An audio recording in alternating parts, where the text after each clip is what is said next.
beberapa dari kalian mungkin ada nih yang kepengen punya kehidupan nyantai, tenang, kayak di desa-desa gitu. Yang jauh dari macet, jauh dari klakson, dan jauh dari hiruk-pikuk peradaban yang kayaknya overwhelming banget gitu. Bahasa gaulnya mungkin slow living atau kehidupan nyantai yang penuh dengan ketenangan. Tapi kebanyakan dari kita mungkin belum sadar nih kalau sebenarnya kita pun bisa lakuin hal yang sama dalam kehidupan perkotaan. Caranya gimana? Caranya ya dengan memahami seni dari hidup itu sendiri. Tapi sebelum kita ke arah sana, kita bahas terlebih dahulu deh, kenapa kehidupan di desa bisa dibilang sebagai kehidupan yang slow living. Dasar utama dari anggapan tersebut adalah ketika keadaan di desa atau tempat-tempat yang dianggap cocok nih untuk menjalani jenis kehidupan slow living, berhasil untuk ngasih kita jenis kehidupan yang nggak dipenuhin sama dorongan atau tekanan yang mungkin maksa diri kita untuk terus bergerak gitu. Jadi bahasa gampangnya, kalau kita hidup di desa, kita nggak kebawa arus hiruk-pikuk peradaban yang berjalan sangat amat cepat dan terburu-buru itu.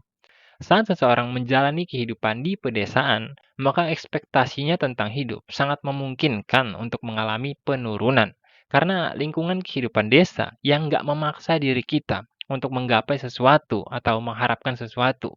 Beda cerita kalau kita dengar omongan tetangga ya, itu konteksnya beda. Sedangkan waktu kita hidup di perkotaan, jenis kehidupan yang ditawarkan ya bisa dibilang pasti beda. Karena kita bisa lihat orang-orang yang makan enak, bisa lihat orang-orang yang jalan sama pacarnya, punya kendaraan bagus, dan lain-lain. Yang nantinya pemandangan itu bakal jadi referensi bagi diri kita untuk membentuk sebuah ekspektasi dan harapan bahwa kita pengen seperti itu gitu. Bahwa kita pengen kayak orang-orang itu. Dari penguraian tersebut, kita bisa lihat kalau dasar utama dari masalahnya adalah ketika pikiran kita dipengaruhi oleh kenyataan yang kita hadapi, hingga ngelahirin jenis kehidupan yang kita harapkan. Kenyataan itu sekaligus mempertegas sebuah anggapan bahwa manusia itu adalah produk dari kondisi sosialnya atau produk dari lingkungannya. Akan tetapi, apakah dengan demikian pernyataan tersebut bisa dibilang mutlak? Jawabannya ya enggak juga. Semua tergantung bagaimana cara seseorang mengambil sebuah referensi atau informasi yang nantinya dijadikan landasan dari kesadarannya atau ekspektasi dan harapannya. Artinya, seseorang yang hidupnya di desa pun sangat amat memungkinkan untuk nggak tenang dan gerasa gerusuk dalam kesehariannya. Meskipun lingkungan yang menjadi tempat dirinya tinggal, tempat dirinya hidup, itu sebenarnya sangat dipenuhi dengan ketenangan. Alasannya bisa macam-macam sih. Entah itu karena mikirin janda tetangga, atau mikirin gimana cara dia cepat kaya, atau mikirin gimana cara dia jadi orang terpandang di desanya, dan lain-lain. Sebaliknya, kehidupan di perkotaan pun sebenarnya bisa berbanding terbalik dari apa yang kita kira selama ini. Khususnya ketika seseorang berhasil untuk memilah jenis informasi yang dirinya tanamkan dalam kepalanya. Jadi nih, alih-alih dia lihat orang lain yang sukses atau bahagia sampai bikin dirinya minder atau berkecil hati, justru orang itu milih untuk ngeliat gimana kerasnya kehidupan di perkotaan gitu. Yang nantinya bisa jadi referensi bagi kesadaran orang itu untuk lebih mensyukuri kehidupan yang dirinya punya gitu. Bahwa sebenarnya gue ini beruntung gitu dengan apa yang gue miliki selama ini. Saat di luar sana faktanya di kehidupan kota itu banyak orang yang masih struggle atau berusaha survive hanya untuk makan dalam kehidupan sehari-harinya. Oleh sebab itu, sebenarnya masalah slow living dan jenis kehidupan ideal yang kita idam-idamkan itu hanya bergantung pada sejauh mana seseorang mampu untuk memahami kenyataannya dan berdamai dengan hal itu. Hingga akhirnya, bahkan seseorang yang tiap pagi kerja terus pulang malam sekalipun bisa bahagia dan menjadi tenang dengan kehidupan yang dirinya punya. Jadi, mau kita hidup di desa, mau kita hidup di kota, sebenarnya semua itu tergantung gimana cara kita mandang kehidupan itu sendiri kayak gimana. Rumus yang sama pun sebenarnya bisa kita terapin pada jenis kehidupan lain yang sering kita idam-idamkan.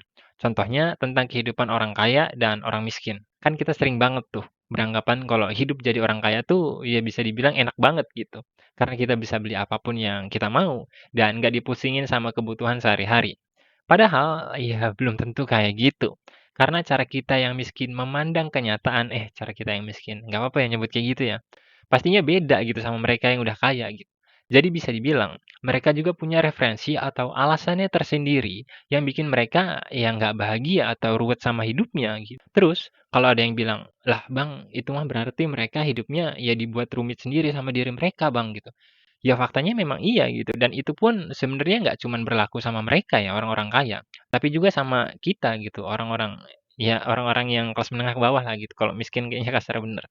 Coba deh kalian perhatiin, kebanyakan alasan yang sering banget buat kita nggak bahagia atau benci sama kehidupan yang kita jalanin, itu kebanyakan pasti karena kita buat-buat sendiri. Masalahnya kita tinggal mau mengakui hal itu atau enggak gitu. Kita berani membuka aib dan kebodohan kita itu sendiri atau enggak, itu aja masalahnya.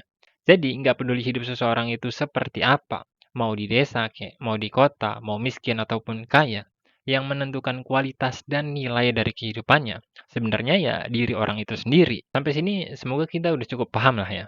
Sekarang kita masuk ke pembahasan yang mungkin bisa dibilang lebih kompleks atau gambaran yang bisa dibilang lebih luas. Salah satu akar atau sumber masalah dari kehidupan yang dimiliki sama kebanyakan orang sering kali tercipta saat dirinya nggak tahu hidupnya itu mau dibawa kemana atau nggak tahu yang dirinya cari dalam hidup itu sebenarnya apa. Sampai akhirnya ketika dirinya sedang menjalani kehidupan sehari-hari nih, orang itu justru jadi labil dan terombang-ambing dalam kenyataan yang dirinya hadapin gitu. Contohnya gini, ada orang-orang yang ngejar kesuksesan karena dirinya pikir kesuksesan itu adalah sumber kebahagiaan. Terus di sela-sela kehidupannya itu, dia ngelihat kalau orang yang hidup di desa itu lebih nyantai gitu, lebih tenang dan bahagia dengan kedamaiannya, dengan kesederhanaannya. Dari situ, dia berubah pikiran dengan bilang kalau ketenangan dan kehidupan sederhana di desa itu sebenarnya sumber utama dari kebahagiaan. Sebaliknya, ada orang yang beranggapan kalau hidup di desa itu tenang, enak, nyantai, dan lain-lain. Terus dia lihat orang yang hidup di kota nih, dengan kehidupan penuh dengan materi dan gaya hidup berbeda dari apa yang selama ini dirinya jalanin. Dari situ, terus dia mikir, kalau hidup di kota dengan semua hiruk pikuk di dalamnya itu ya enak gitu. Karena mau apa aja ada, pengen apa-apa juga deket, dan lain-lain. Melalui hal tersebut, mungkin kita bisa nemu fenomena unik yang udah sering kita dengar gitu. Ketika seseorang yang mungkin tinggal di kota pengen pindah ke desa, dan orang yang di desa pengen pindah ke kota. Dua contoh barusan menggambarkan dua jenis orang yang sama-sama nggak yakin sama tujuan hidupnya, dan nggak tahu sebenarnya sumber kebahagiaan dirinya itu apa. Hingga akhirnya dia justru menjadi korban dari kenyataan yang membawa dirinya ke sana kemari untuk mengais-ngais kebahagiaan maupun makna hidup. Dan yang paling miris atau memprihatinkan ya, justru kebanyakan orang yang labil dan nggak punya pendirian kayak gitu, yang pada akhirnya sangat amat sulit untuk dipertemukan dengan kebahagiaan atau kehidupan yang tenang gitu. Makanya penting bagi diri kita buat nanya nih sama diri kita sendiri, yang kita kejar di dunia ini sebenarnya apa? Kalau memang kesuksesan, ya berarti kita harus ngorbanin kehidupan yang tenang gitu. Sebaliknya, kalau memang yang kita kejar itu kehidupan yang tenang, ya kita harus ngorbanin keinginan demi keinginan yang kita punya atau pencapaian demi pencapaian yang sebenarnya cuma bisa kita dapetin saat kita berjuang. Sekarang, coba kita tanya ke diri kita sendiri deh. Dalam kehidupan yang bisa dibilang rumit ini, apa sih sebenarnya yang kita cari? Sekian kausalisme, semoga video ini bermanfaat. Sampai jumpa.